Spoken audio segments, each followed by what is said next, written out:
Baik pemirsa, terima kasih Anda masih bergabung dalam ID Expert Session Closing dan kita akan membahas bagaimana dengan infografis terkait dengan dampak dari pandemi COVID-19. Selengkapnya bisa Anda saksikan di layar televisi Anda. Kita akan cermati dari sisi aktivitas bisnis dan juga mobilitas yang mengalami perlambatan akibat tekanan dari COVID-19. Ya, kita akan cermati infografis pertama, di mana ada beberapa sektor bisnis yang juga ini adalah dampak yang sangat berat sekali yang harus dirasakan di sepanjang tahun 2020 ini.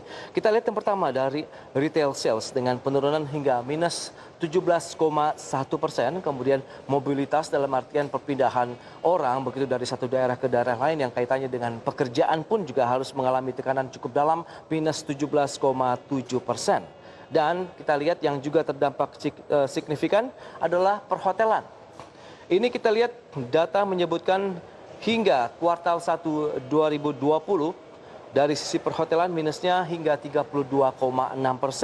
Kemudian yang paling dalam ada sektor otomotif dan juga pariwisata. Otomotif pelemahan hingga 85%, sementara pariwisata 89,1%. Dan kalau kita cermati berdasarkan infografis yang kami sampaikan memang masih ada sektor yang masih mencoba untuk terus tumbuh karena ini memang menjadi salah satu andalan juga untuk menggerakkan roda ekonomi aktivitas masyarakat, yaitu sektor manufaktur dengan kenaikan 50,8%. Ya, pandemi juga memukul aktivitas dan juga kebiasaan masyarakat sehingga mempengaruhi beberapa sektor dan aktivitas bisnis seperti yang sudah kita sampaikan. Namun, nampaknya juga pemerintah terus berupaya untuk mengatasi dampak dari pandemi COVID-19. Tadi dengan beberapa hal, seperti misalnya tadi adanya PSBB, tapi lebih kepada penerapan PSBB yang moderat begitu, meskipun tetap menerapkan protokol kesehatan yang sangat ketat sehingga bisa mengurangi lah paling tidak dari jumlah orang yang terdampak adanya virus COVID-19. Dan terbukti dalam beberapa waktu terakhir dengan penerapan PSBB di wilayah DKI Jakarta saja terjadi penurunan dari orang-orang ataupun pasien-pasien baru dari COVID-19 di wilayah DKI Jakarta dan sekitarnya.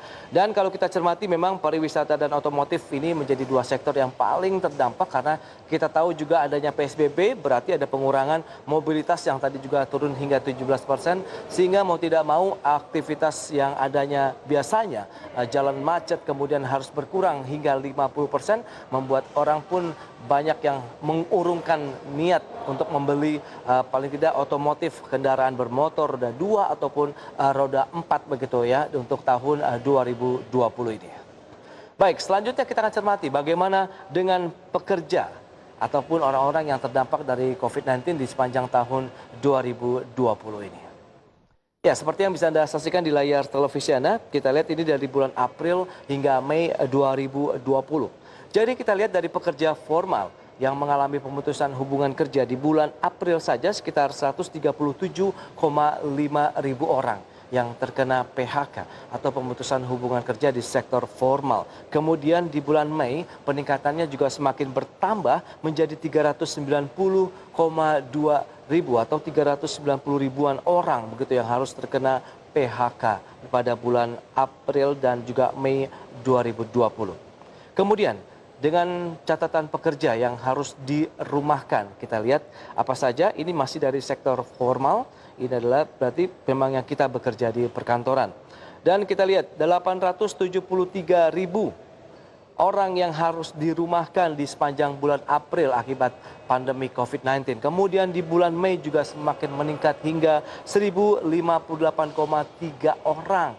Yang dalam artian berarti ada 1.058.000 orang yang harus dirumahkan begitu dengan adanya pandemi COVID-19. Berarti ini kaitannya dengan penerapan work from home. Jadi bekerja dari rumah yang memang sedang digiatkan oleh pemerintah sehingga mengurangi aktivitas pertemuan yang semakin intens melibatkan banyak orang dalam satu ruangan, dalam satu waktu. Sehingga itu diharapkan bisa mengurangi tingkat penularannya dari COVID-19. Dan dari sisi sektor informal juga terdampak. Kita lihat di bulan April sekitar 189,5 ribu orang yang harus terkena PHK. Kemudian juga di sisi lain bulan Mei mengalami peningkatan hingga 319 ribu orang. Berarti peningkatannya cukup signifikan dari 189 hingga 319 orang. Dan pandemi COVID-19 yang mengurangi aktivitas ekonomi ini juga turut menyebabkan dari sisi pengurangan pada dunia kerja, baik pekerja yang formal tadi seperti yang sudah disampaikan maupun informal. Dan ini juga tidak hanya sektor yang formal, informal juga mengalami tekanan yang sama. Lagi-lagi berarti seperti yang sudah kita bahas di segmen sebelumnya, adanya penambahan dari sisi tingkat pengangguran, kemudian dikhawatirkan akan meningkatkan juga angka kemiskinan di Indonesia yang terdampak akibat pandemi COVID-19. Berikutnya pemirsa, kita lihat dari sisi peningkatan kemiskinan tertinggi. Ini yang baru kita akan coba lihat. Siapa saja dan sektor mana saja begitu yang mengalami peningkatan dari sisi angka kemiskinannya. Ya, selengkapnya bisa Anda saksikan di layar televisi Anda. Ya, yang pertama justru nampaknya dari sektor pertanian yang selama ini memang digadang-gadang menjadi backbone. Pada saat kondisi ekonomi Indonesia sedang mengalami keterpurukan begitu, sektor dari perkebunan ataupun pertanian ini diharapkan bisa menjadi salah satu pondasi kuat begitu yang menahan bahwa indeks ataupun dari sisi perekonomian di Indonesia secara nasional juga tidak jatuh terlalu dalam. Kita lihat pertanian mengalami peningkatan kemiskinan hingga 18,1%.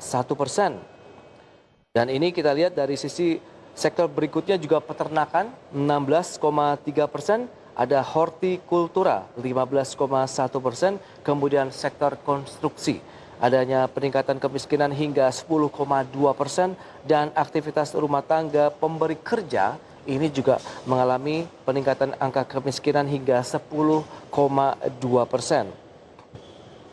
Ya, kita lihat ini juga menunjukkan bahwa emang angka kemiskinan diprediksi akan terus berlanjut sebab saat pandemi COVID-19 ini juga melanda, tren laju angka kemiskinan di Indonesia sebenarnya ini dalam tren menurun ya sebelum terjadi COVID-19. Tapi dengan adanya COVID-19 yang ini juga mengagetkan tidak hanya masyarakat Indonesia, bahkan seluruh dunia pun terhenyak begitu kaget. Bangun dari duduknya begitu adanya pandemi COVID-19 sehingga memukul semua aktivitas ekonomi.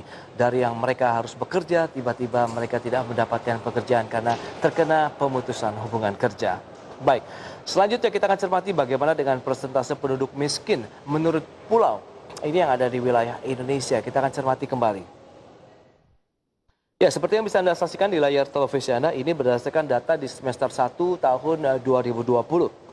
Antara perkotaan dan pedesaan, kita lihat dari sisi Indonesia, ini sekitar 11,16%. Kemudian kita lihat untuk wilayah lainnya, di perkotaan sekitar ya, dia di sisi 13,2%-an ya. Ini dia dari sisi persentase perbandingan penduduk miskin menurut pulau di Indonesia, perkotaan dan juga pedesaan. Adapun kalau kita lihat di Pulau Kalimantan terlebih dahulu persentasenya dari jumlah penduduk miskin di wilayah perkotaan sekitar 4,35%, kemudian di wilayah pedesaan sekitar 7,13%. Itu untuk wilayah Kalimantan. Kemudian kita bergeser lagi ke pulau sebelahnya, tepatnya di wilayah ataupun di Pulau Sulawesi. Untuk masyarakat ataupun penduduk miskin yang berada di Pulau Sulawesi untuk kawasan perkotaan sekitar 5,63%. Kemudian di wilayah pedesaannya ini persentasenya lebih besar lagi, 13,12% untuk wilayah Pulau Sulawesi. Dan berikutnya kita lihat bagaimana dengan Maluku, Papua. Untuk wilayah perkotaan sekitar 5,25%, adapun di pedesaan jauh lebih besar lagi hingga 28,15% untuk wilayah Papua dan juga Maluku. Itu dia untuk persentase penduduk miskin menurut pulau di sepanjang semester 1 tahun 2020. Berikutnya kita akan cermati pulau lainnya yaitu Pulau Bali dan Nusa Tenggara. Pemirsa, kita lihat di perkotaan sekitar 8,56%, di pedesaan 17,69%. Itu dia persentase penduduk miskin berdasarkan wilayah perkotaan dan pedesaan di Pulau Bali dan Nusa Tenggara. Kita bergeser lagi. Bagaimana dengan Pulau Sumatera? Ya, sekitar 8,39% untuk perkotaan, sementara di pedesaannya 11,01%. Adapun di Pulau Jawa dengan jumlah penduduk terbesar kemudian menjadi magnet ekonomi Indonesia, di perkotaannya sekitar 7,48%, sama di pedesaan atau pinggiran kita lihat itu sekitar 12,64%. Angka kemiskinan di wilayah perkotaan dan pedesaan di sejumlah pulau yang sudah kami sampaikan.